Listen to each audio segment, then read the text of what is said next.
భవానీలంతా కూడా మీ గోత్రము మీ పేరు 2 సార్లు చెప్పండి. వెళ్ళే వాళ్ళు ధర్మపత్యమైన చెప్పండి. ముందుగా ఎక్కడైనా గుడికి వెళ్తే మీ అమ్మా నాన్న వాళ్ళు బతికుంటే లేదా అమ్మ బతికున్నా లేదా తల్లి కానీ తండ్రి గారు బతికి ముందు వాళ్ళ గోత్రం పేరు చెప్పండి తప్ప ముందు మీరు చెప్పి తర్వాత వాళ్ళు చెప్పడం తప్పు. ఎందుకంటే ఏ గోత్రం మీకు వచ్చిందని తల్లి తండ్రికి వస్తుంది. ఎక్కడ చెట్టు నీళ్ళు కాయలు కాస్తూ ఉంటాయి కానీ వేలు ఎక్కడ ఉన్నాయి కిందనే ఉంటాయి. నీళ్ళు దానికే పోస్తాం కనుక అక్కడే చదవాలి. మీరు ఏ గుడికి వెళ్ళాలి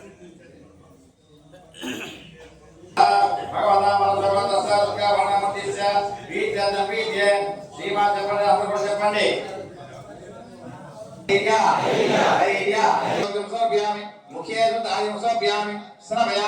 ఓం నీళ్ళు వేస్తూ ఉండండి.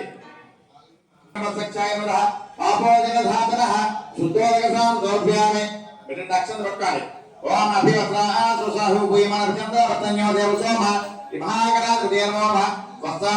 అక్షదాం సమర్పయామి. మళ్ళీ అక్షరం పట్టుకోండి. యజ్ఞోపేతం పరం వైద్యసాత్ ఆయచ్చమగ్రం యజ్ఞోపేతం సేజ మహాగణాధిపతి నూతన యజ్ఞోపవ్యం యజ్ఞోపేతార్థం అక్షదాం సమర్పయామి.